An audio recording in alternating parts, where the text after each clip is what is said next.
dire que à chaque fois, ceux qui viennent après sont de plus en plus lents. Et cette lenteur est voulue. Cette lenteur est voulue afin de montrer une certaine prestance et de montrer un certain prestige. On a un militaire. Voilà. Alors, c'est maintenant le défilé aérien. Je vous laisse, commandant, nous expliquer un peu. Voilà. Vous verrez tout à l'heure sous vos yeux des aéronefs passés. Nous vous avons déjà décrit l'Antonov 26, mais vous aurez également des Mi-24D, D pour divergent. Et le Mi-24 a une envergure de 6,5 mètres, une largeur de 21,6 mètres et une hauteur de 5,57 mètres. C'est un appareil qui a un poids total maximum de 11 500 km et une vitesse de croisière de 280 km/h. Voilà. Il est capable d'emporter 8 commandos pour exécuter des missions aussi bien offensives que défensives. 48 détachements militaires. Donc après le défilé aérien, maintenant ça va être le défilé à pied. Oui, le défilé pédestre sera rythmé par les musiques des armées, de la gendarmerie nationale et de la police nationale. Il est du devoir de tout citoyen de se lever au passage du drapeau. Cependant, en raison du nombre élevé des drapeaux présents ce jour, il sera demandé exceptionnellement de ne pas se lever au passage du drapeau de l'État qui ouvre le défilé. Sauf seul le président de la République va se lever pendant le passage du drapeau. Oui, les autres seulement pour le drapeau de l'État. Et après cela, ils pourront se rasseoir et le président de la République restera seul debout. Donc c'est dans la musique militaire qui va ouvrir, en plus, après la musique, le chef d'état-major des armées, adjoint, général, adjoint, oui, commandant des troupes. Voilà. Et là, les musiques vont se mettre en place. Lorsqu'elles seront en place, elles commenceront à jouer et elles rythmeront la marche des troupes. L'adjudant au gros Luc de Garcia et le tambour-major de la musique des armées. Donc les musiques, la musique militaire a pour mission de donner un éclat tout particulier aux cérémonies et de produire des supports sonores au profit des unités. À l'occasion de ce défilé, les musiques des FACI, de la gendarmerie et de la police ont fusionné. C'est donc un détachement de 300 personnes dont la musique va rythmer toute la parade. Seuls les passages des forces spéciales et des soldats de la garde républicaine seront accompagnés par la musique de la garde républicaine. Ces deux forces chanteront de vive voix. Les musiques militaires existent depuis la seconde moitié du XVIIIe siècle. Elles donnent du faste au cérémonial militaire, c'est-à-dire les escortes, les parades et les défilés, et entretiennent un répertoire musical collectif. La musique militaire est parfois confondue avec les sonneries ou les tambours qui concernent plus spécialement les répertoires de signaux pour la transmission des ordres, mais qui utilisent aussi des instruments de musique. Je vais parler du tambour, la trompette, du clairon.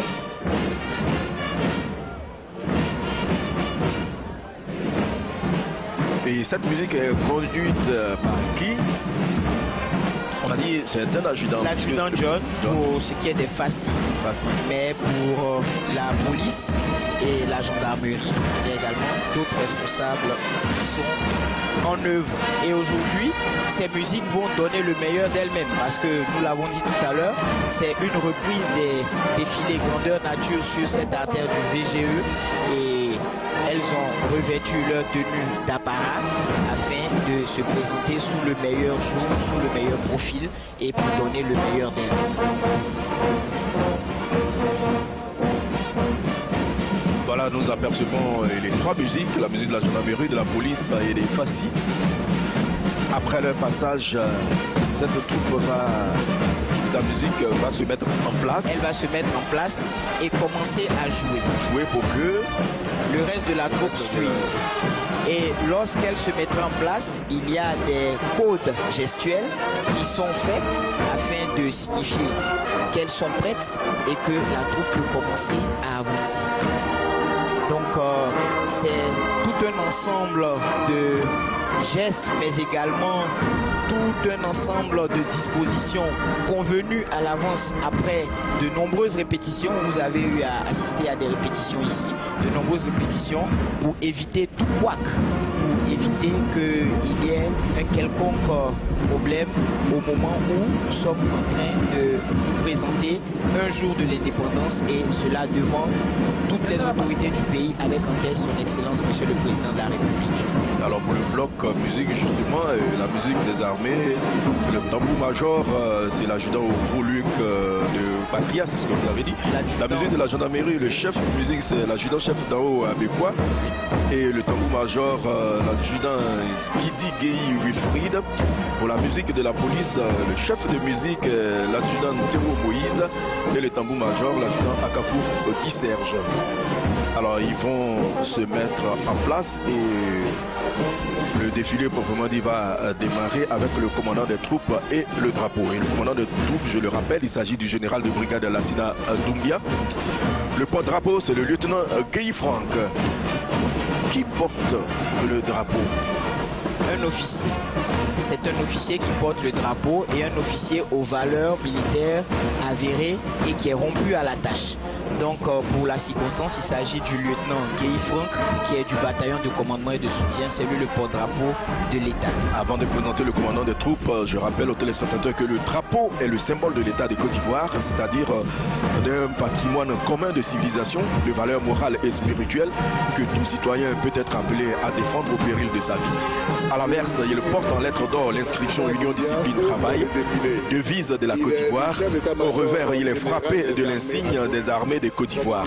Le drapeau est l'emblème que suivent tous ces hommes et femmes qui se sont mis au service de leur pays respectif, symbole de l'identité nationale.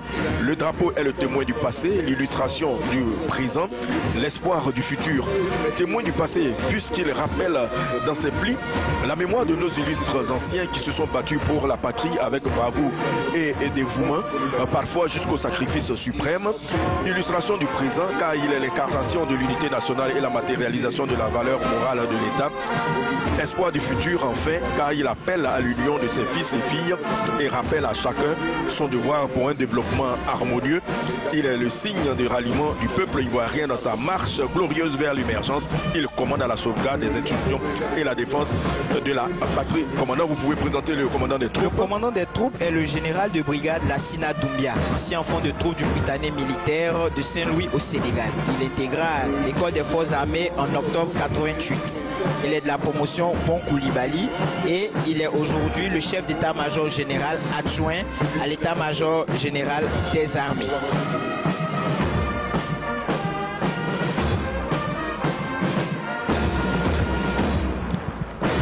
Voilà, c'est vous avez fini le commandant des troupes a été présenté. Merci Doubia.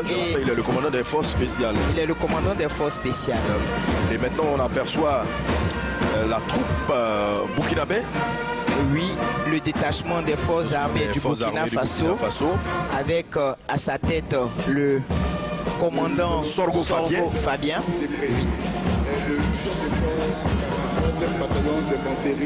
Le régiment de commandement et de soutien RCS a été créé le 22 novembre 1989. Alors implanté au camp Guillaume Ouedraogo, il est ensuite délocalisé le 27 décembre 1989 au camp 1178, créé le 1er novembre 1978 et occupé par le groupement d'artillerie jusqu'au 30 novembre 1989. Et c'est ce régiment qui est pourvoyeur de la troupe venue du Burkina Faso. Et on aperçoit maintenant le détachement des forces armées et des forces françaises en Côte d'Ivoire. Oui. Elles ont été créées le 1er janvier 2015 et elles sont établies sur le sol ivoirien grâce à la continuité de l'accord de partenariat de défense signé en 2012 qui scelle une proximité ancienne entre la Côte d'Ivoire et la France. Le colonel Bertrand Debré défile en tête du 43e bataillon d'infanterie de marine représenté par son chef de corps, sa garde au drapeau et une section de la compagnie d'infanterie parachutiste. Et c'est la troupe malienne, le détachement du colonel Boubacar Diallo, qui est celui qui marche à la tête de ce détachement. Et il appartient à une unité qui a été créée depuis 1961, c'est-à-dire l'armée malienne, et s'est mise au service de son peuple en faisant face à des missions fondamentales, à savoir la défense de l'intégrité territoriale, l'unité nationale ainsi que la protection des citoyens et de leurs biens. Après le passage des forces étrangères, c'est le bloc des écoles avec l'école des forces armées d'Abidjan. Le détachement de l'EFA est constitué des sous-lieutenants de la promotion abnégation et des élèves officiers d'actifs de la promotion dévouement qui a été baptisé le 26 juillet dernier. Il est conduit par le lieutenant-colonel Mouo Jean-Christophe, qui est le chef de corps de cette unité. Suit le CIFIM, commandé par le commandant Roger Antoine Nebou. Il est implanté à Séguéla et il prend part à ce défilé avec un détachement. Je rappelle que le CIFIM, c'est le Centre interarmé de formation. L'objectif de ce centre interarmé est de mutualiser les ressources de formation, les moyens étatiques et de donner un encadrement plus approprié de façon à avoir une armée mieux formée, plus efficace et à même de remplir ses missions au service de l'État de Côte d'Ivoire. Le CIFIM, vous l'avez dit, est implanté à Séguéla. Juste après le CIFIM vient l'école militaire préparatoire technique de Bingerville, en abrégé EMPT. Cette école est située à Bingerville et a pour mission de donner à ses pensionnaires une formation morale, académique et militaire leur permettant de participer dans les meilleures conditions au recrutement des cadres techniciens des forces armées de Côte d'Ivoire. Et c'est eux qu'on appelle enfants de troupe. Les enfants de troupe, oui. Les MPT se distinguent par ses résultats scolaires exceptionnels, notamment aux examens à grand tirage. Le ministre Sidi Timoko Touré et le général Zézé Barouin Bertin sont des anciens enfants de troupe, tout comme l'ancien président guinéen Lansana Conté. Et c'est l'école de gendarmerie d'Abidjan. L'école de gendarmerie d'Abidjan, aux ordres du colonel Bakayoko Lassana, qui a reçu le prix d'excellence hier. Absolument. Et cette école est implantée à Abidjan. Elle a pour mission la formation des officiers élèves sur une période d'1 an, la formation des élèves sous-officiers sur 2 ans et la formation permanente des cadres dans l'organisation de stages et d'examens professionnels. Et l'école de gendarmerie d'Abidjan forme également certains cadres d'organismes paramilitaires. Après les 4 premiers officiers féminins formés d'octobre 2014 à juillet 2015, elle a enregistré depuis le 7 janvier 2016 l'arrivée de la première promotion des sous-officiers féminins forte de 18 jeunes filles, et c'est l'école de gendarmerie de Torogué. L'école de gendarmerie de Torogué est implantée à Daloa, à 7 km, à Torogué, à 7 km de Daloa, sur l'axe Daloa-Vavois. Elle est implantée sur le site et permet la formation des sous-officiers de gendarmerie. Alors, l'école nationale des sous-officiers d'active NSOA, cette école est conduite par son commandant second, le chef de bataillon Kwasi Ntri Roseline, épouse Johnson. Oui, l'ENSOA a pour mission de former des cadres sous-officiers au profit de l'armée ivoirienne, et elle remplit cette mission implantée sur divers sites à Abidjan, Bouaké et à Daloa.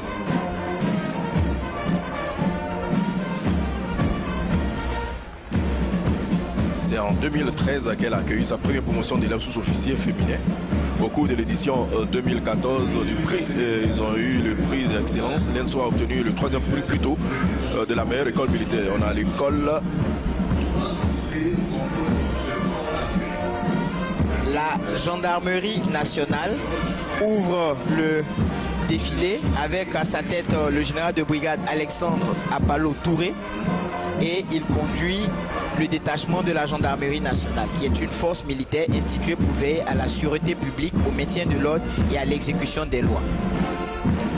Dans le but de protéger les institutions, les personnes et les biens. Fidèle à sa devise Pro Patria, Pro Lege, qui signifie pour la patrie et pour la loi, la gendarmerie nationale exerce sur l'ensemble du territoire national 2 principaux types de missions. Les missions de type civil, notamment de police administrative et de police judiciaire, c'est-à-dire des recherches et interpellations des auteurs d'infractions à la loi pénale, aussi des enquêtes judiciaires. La gendarmerie territoriale prend également part à ce défilé avec le colonel-major Kwasi Konan René Stanislas. Elle est plus représentée sur le territoire national et est composée de compagnies et de brigades. La gendarmerie mobile, elle également, participe à ce défilé avec à sa tête le colonel-major Abbé Seka. et elle exécute essentiellement des missions de maintien ou de rétablissement de l'ordre, assure la surveillance des points sensibles, la sécurisation des zones à risque et la protection des hautes personnalités ainsi que celle des édifices publics. Elle peut être appelée à renforcer l'action des formations territoriales implantées sur l'ensemble du territoire. Elle occupe une place essentielle dans la sécurisation des personnes, des biens, des institutions et des personnes qui les incarnent afin de garantir la paix sociale et la tranquillité publique en Côte d'Ivoire. Elle est constituée de 5 légions qui regroupent 19 escadrons mobiles. Les unités spécialisées de la gendarmerie sont également présentes à ce défilé avec à leur tête le colonel Bassanté Badara Ali. Et ces unités sont chargées de l'exécution de missions spécifiques en matière de sécurité, d'intervention, de protection et de surveillance. Elles sont regroupées au sein du groupement d'intervention et de sécurité, en abrégé le GIS. Le groupement d'intervention et de sécurité est composé de plusieurs unités à vocation opérationnelle. Il est placé sous l'autorité directe du commandant supérieur de la gendarmerie nationale. Les armées participent à ce défilé avec à leur tête le chef d'état-major de l'armée de terre, le général de brigade Kwame Ngui Julien Sébastien. Et nous avons le premier bataillon avec le commandant en second, c'est ça? Oui, le lieutenant-colonel Oku Henri Médard. Oui, qui suit juste derrière. Ensuite, le deuxième bataillon, conduit par son chef de corps, le lieutenant-colonel Hubert Kakou. Le premier bataillon, l'infanterie est appelée âme de l'homme et de l'engagement physique. Les soldats de l'infanterie sont appelés fantassins. Leur mode d'action est essentiellement le combat de contact parce que le fantassin se rapproche de l'ennemi pour le combattre. Le premier bataillon d'infanterie qui ouvre le défilé de l'armée de terre est stationné à Kwedo et est la plus ancienne unité d'infanterie de Côte d'Ivoire. Le troisième bataillon participe aussi, il suit juste derrière le deuxième bataillon et il est aux ordres du lieutenant-colonel Yao Kofi Jacques qui est le commandant second de l'unité. On dit généralement que la bataille est gagnée lorsque l'infanterie a pris pied sur l'objectif. L'histoire du troisième bataillon d'infanterie s'est écrite à travers les hauts faits d'armes de ces hommes sur les divers théâtres où ils ont été appelés à servir. Le 4e bataillon d'infanterie participe également à ce défilé. Oui, le 4e, on va le présenter. D'accord.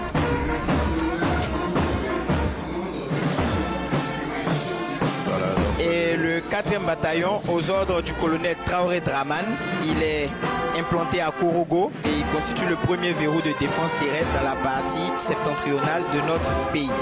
Et le bataillon de sécurisation du Nord-Ouest avec le chef d'école, le lieutenant-colonel Kwaku Kwame. Oui, ils sont chargés de la sécurisation de la frontière nord-ouest de la Côte d'Ivoire et ils participent activement à l'opération bordure de protection. Il y a en plus le bataillon de sécurisation de l'Ouest avec le chef de bataillon Amonchi de Mosten, commandant en second. Le bataillon de sécurisation de l'Ouest est l'unité pionnière parmi les bataillons de sécurisation nés au lendemain de la crise post-électorale. Créé dans un contexte d'incursion régulière de bandes armées dans l'ouest du pays, sa mission est d'assurer la sécurisation le long de la frontière avec le Libéria et la Guinée. Le bataillon de sécurisation de l'Ouest est stationné à Fin et commandé par le colonel Fofana Lossé. Le bataillon de sécurisation du Sud-Ouest. Le bataillon de sécurisation du Sud-Ouest est implanté à San Pedro. Il participe à la défense opérationnelle du territoire et il est commandé par le lieutenant-colonel Soro Draman. Le bataillon de sécurisation de l'Est est une unité qui fait partie des bataillons de sécurisation nés au lendemain de la crise post-électorale. Sa mission est d'assurer la sécurisation le long de la frontière est de la Côte d'Ivoire. Cette unité apporte une contribution notable dans la lutte contre la sortie frauduleuse des produits de rente par l'Est de notre pays. Le BSE est établi à Bondouki.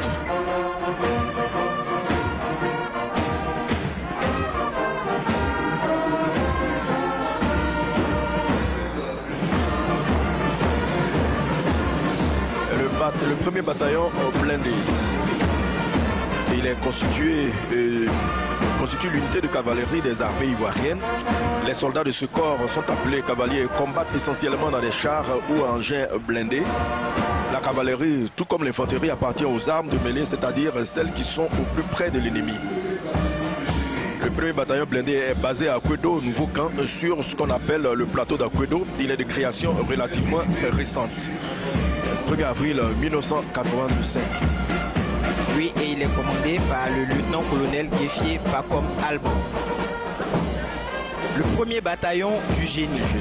Il prend part lui également à ce défilé. Il est commandé par le lieutenant-colonel Mel Armel et il a pour mission essentielle l'aménagement de l'espace terrestre, l'appui à la mobilité et à la contre-mobilité. Les soldats du génie sont également appelés des sapeurs et quelquefois, en pionniers, ils contribuent par leur action à garantir la liberté d'action des forces armées. Le premier bataillon du génie est situé dans le quartier Aounyansou, dans l'ouest de la ville de Bouaké. Ce corps intègre en son sein une composante combat et une composante travaux. Cette dernière a contribué à l'aménagement et au désenclavement de nombreuses campagnes ivoiriennes à travers l'ouverture de voies et la construction d'infrastructures. Le bataillon d'artillerie sol-air, BASA. Le BASA, il est implanté à Akwedo, à Abidjan, sur le plateau nord. Il est commandé par le lieutenant-colonel Bess Arthur Joseph et il a en charge la défense sol-air qui regroupe l'ensemble des mesures menées à partir du sol à l'encontre des vecteurs aériens adverses agissant dans la 3e dimension. Le BASA a pour mission de protéger le pays contre les menaces venant du ciel.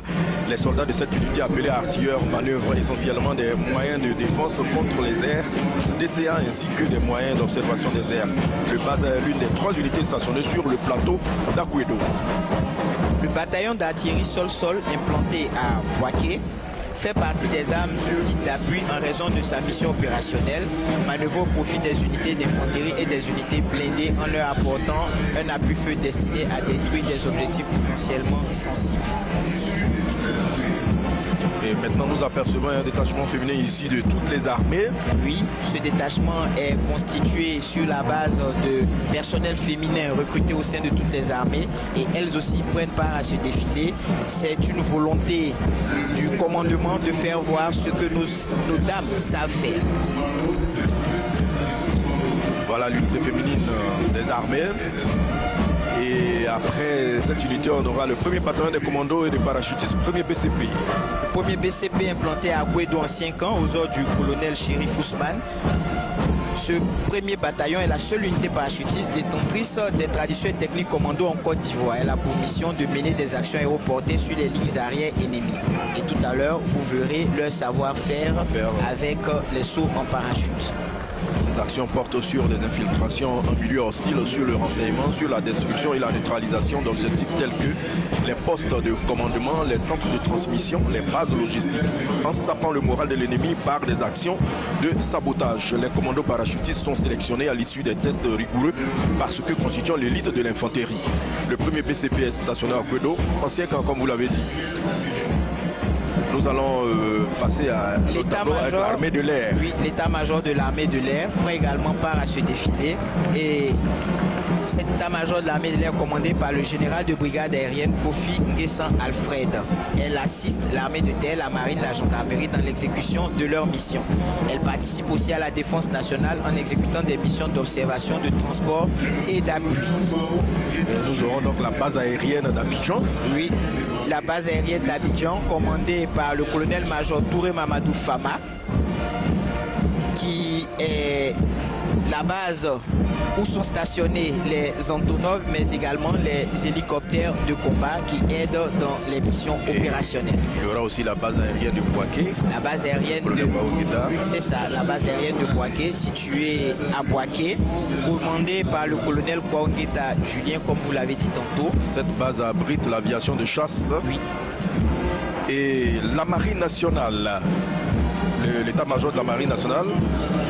Aux ordres du contre-amiral Djakaridja Konaté, il conduit le détachement de toute la marine nationale et ses activités se résument en la sûreté et la sécurité maritime, la lutte contre la pêche illégale, non réglementée ou non déclarée et la lutte contre la pollution en mer liée à l'accroissement du trafic maritime. Nous avons les unités non navigantes. Il est bon de savoir que l'organisation d'une unité navigante s'articule autour d'un service de conduite du navire, d'un service énergie et propulsion et d'un service manœuvrier sous l'autorité du commandant de l'unité. Et il y a les fusiliers marins commando Fumako avec le capitaine de vaisseau Palais Diami. identifiables à leur béret vert. Les Fumaco macarons encre de marine inclinés à droite. Les fusiliers marins commando Fumaco sont de création relativement récente, mai 1990. La mission essentielle de ces marins de terre est justement de prolonger l'action de la marine sur la terre ferme, c'est-à-dire protéger et défendre les installations de la marine, les zones militaires sensibles, effectuer des patrouilles de sûreté en lagune, réaliser les visites de navires suspects à partir d'un bâtiment.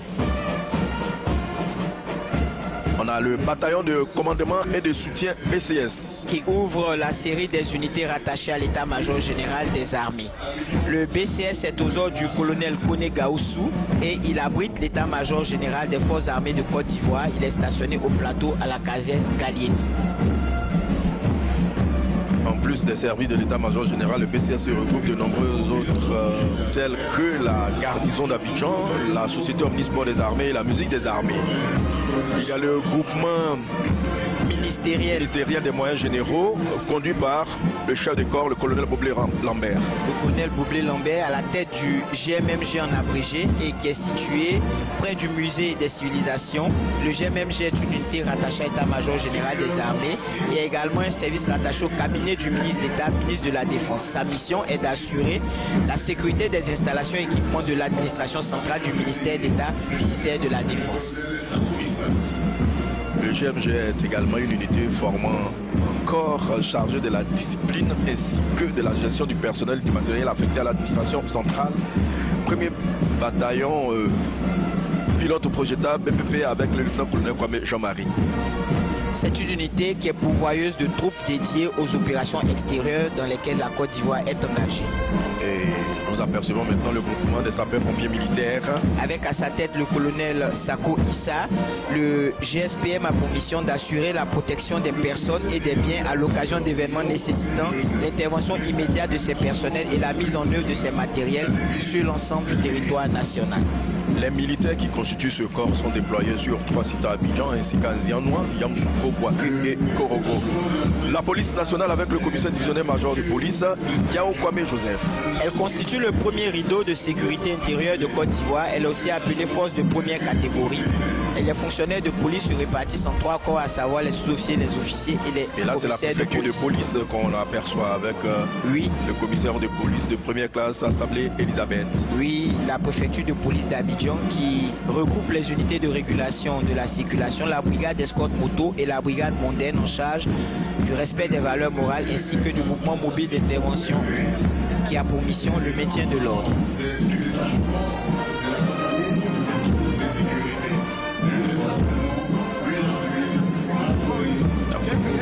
Voilà la compagnie républicaine de sécurité CRS avec le commissaire première classe Assassi Ambé. Elles sont 4, les compagnies de républicaines de sécurité, font partie des unités d'intervention de la police nationale. En plus de leurs missions habituelles, elles assurent la sécurisation des déplacements du président de la République dans ses voyages officiels à l'intérieur du pays et celle des grands rassemblements. Voilà, vous avez bien des cadres. Il y a la brigade anti-émeute avec le commissaire première classe Diaby Youssouf. Et elle est dans son nouveau camp, à côté du 3e échangeur de la commune de Yopougon. Elle est une force armée et a pour emblème le rhinocéros. Elle intervient dans le cadre des émeutes. Il y a aussi la force rapide et d'assaut de la police FRAP. La FRAP, c'est l'unité d'intervention d'élite de la police ivoirienne. Elle fait partie de la grande famille des directions des unités d'intervention. Elle a été créée à la demande du ministre d'État, ministre de l'Intérieur, le 26 janvier 2012. Le 28 septembre 2012, elle a été présentée officiellement à son Excellence, Monsieur le Président de la République, son Excellence Alassane Ouattara. Elle a pour mission le renforcement des autres unités d'information de la police, l'antiterrorisme, la libération d'otages, la neutralisation des EI et autres engins explosifs, la gestion de situations de crise, l'intervention en milieu carcéral, la neutralisation de forcenés, l'escorte de VIP en visite en Côte d'Ivoire, l'exécution de missions sensibles. Et maintenant, nous apercevons les douanes ivoiriennes. Les douanes ivoiriennes. Avec à leur tête le colonel Issa Ouattara, qui est le directeur général adjoint des douanes ivoiriennes. Elles sont constituées... C'est précisément l'unité mobile d'intervention des douanes. L'unité mobile d'intervention qui est chargée de rechercher et de réprimer la fraude sur les marchandises circulant sur le territoire national et de coordonner et de traiter les informations urgentes et confidentielles relatives à toute opération relevant de la compétence des services des douanes. Il y a aussi le groupe d'intervention et de recherche. À sa tête, le commandant Siaou Tchesso Vitalien. Il a pour mission de rechercher et réprimer les infractions de campagne de contrebande, de rechercher et saisir toute marchandise importée faisant l'objet de contrefaçon et de rechercher et saisir toute marchandise contrefaite destinée à l'exportation. Le détachement des eaux et forêts avec la Direction générale des forêts et de la faune. La Direction des forêts et de la faune avec à sa tête le lieutenant-colonel Seydou Domba. Il est le sous-directeur de la police forestière et de l'eau chargé chef de détachement.